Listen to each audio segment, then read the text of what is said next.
Good morning. Welcome to my classroom. It looks a lot like my house, right? Anyway, welcome to this online learning experience. I've been teaching online for about 5 years now, and my name is Nicole Schrock. You may call me by my first name. In fact, that's my preference, Nicole. So I just wanted to kind of introduce myself here and let you know that every week I'll be having one of these little cheesy videos. Not because I really love seeing videos myself, in fact, quite the contrary, but because I have found that with teaching online, there's a part that's missed in the FaceTime. It can feel a little bit depersonalized at times, and I think second, there are times when it just helps to have things explained out rather than rely on everything being read for instructions. If you've taken an online class before, you may know that sometimes the expectation is great flexibility, but we forget that the payoff is that there is a great amount of time that you're going to be investing in this. I want to make this time well worth your while, and want you to know that I've designed this class to reflect that intention so that we're not doing lots of extra little assignments, but that we're doing assignments that, that there's a rationale and intentionality about that moves our writing process and our overall writing abilities forward. So no matter what level you're coming in as a reader and writer, we're hoping to move you to a level where you feel more confident, where you get your writing done and reading done more efficiently, and where your interactions with others are high quality academically that may also translate into a job setting. I was just talking to a friend of mine. I do some work with other online formats, and as schools and are moving towards online course offerings and blending classrooms and all these little buzzwords in education, we're talking about this. And she actually, she's a professor and she works with Procter & Gamble, and they're hiring her because there are so many of their job trainings that are actually going online. So what we're doing here may actually imitate the kind of online training you would have in a future job or even your current job. In fact, this may be for some of you like, well, yeah, this is what we do for our work training is online. So kind of interesting little time of education. We're doing a lot of changes. I want to talk to you a little bit about the syllabus first, and this is the one piece that if you're going to go green on this class and not print anything, that's fine. But if you choose to print one thing, this is the one piece I would encourage you to print. It has my contact information at the top. I would say that if you need an immediate reply, like kind of an urgent reply, use my northweststate.edu email that's at the top of this document.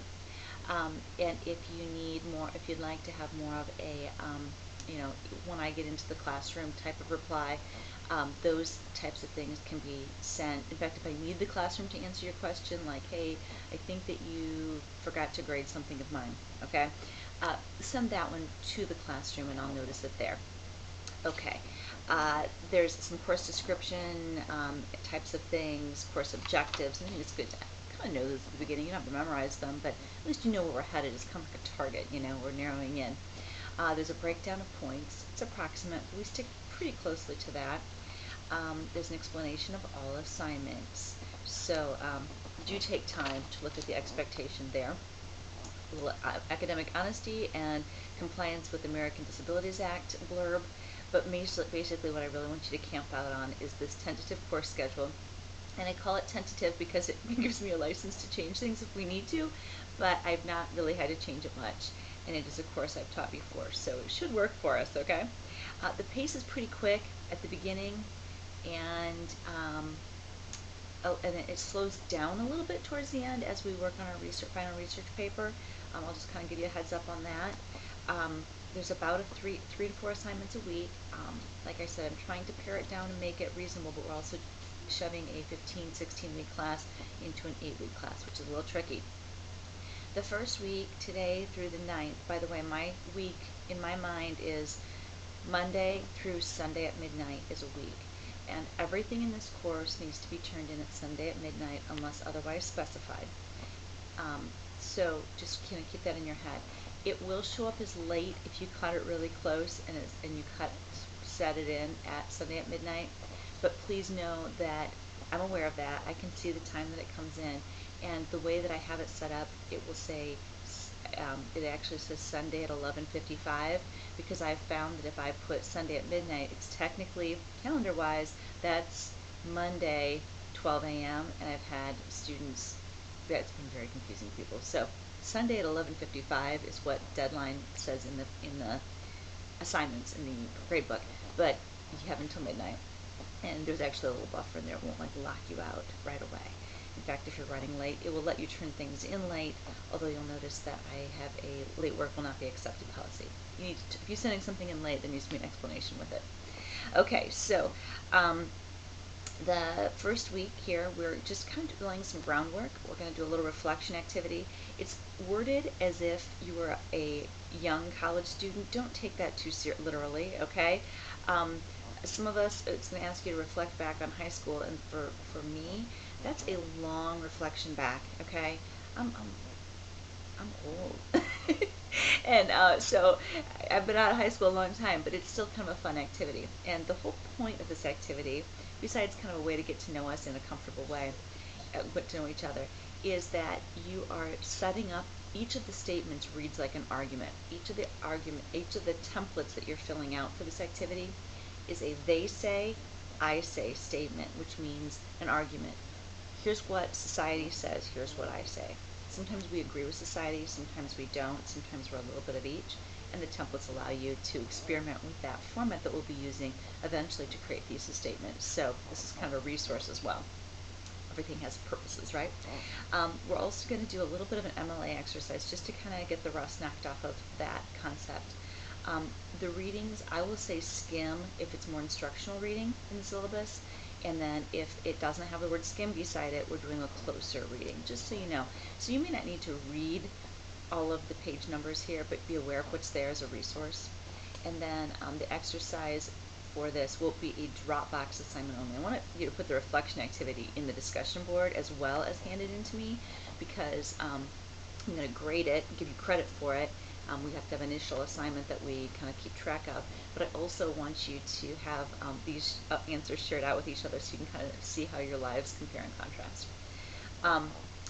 But the MLA is just for the Dropbox, or just for the assignment tab on the left-hand side of the page. You don't need to discuss that. It's kind of boring. Okay, thesis writing is a worksheet that I created off of out of a writing textbook that I came into contact with several years ago. And the thesis you're writing for this worksheet is not going to be a thesis that you necessarily use in your next paper. So you can choose any random topic, or I've had some students use the reflection activity topics. They incite some ideas with them. And so you're kind of making this up. Just go through the steps with me. I'm trying to give you all the tools that I think are going to be most important to you before we start writing next week. So the thesis writing assignment also only goes in the Dropbox, not the discussion board. So one discussion board, which is the reflection activity, that's also going to go in the Dropbox, one MLA activity, and one, what did I just say, thesis activity. Okay, those are the three things this week. Keep in mind that we are not using the MyCompLab for this particular course. I've opted to not use that. There are no tests or quizzes. It's all writing or Dropbox assignments. So hope you don't miss those other things too much, but I'm trying to keep this real crisp and clean. If you like to look ahead, you may. I'd encourage you to kind of stay on track as much as you can with us in terms of not reaching out too much forward. But obviously, if you have a busy week coming up, feel free to always look at the next week and at least consider doing the readings ahead of time. That won't hurt or confuse anyone, I don't believe. And we are heavy on reading next week with 3 assignments that are going to. So next week's going to be a bigger week. So here's my invitation.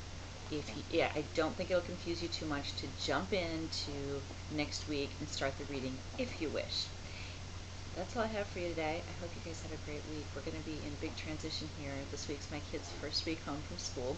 I'm still teaching several different places, so that's always a little bit tough, while they're home and I'm working.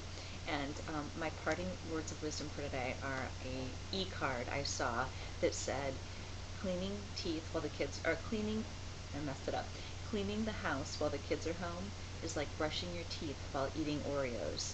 Those of you who know kids or are around kids might hold on to that as your motto for the summer, and those of you who may have kids down the road may want to keep that in mind for the future. All right, have a great week. Talk to you later.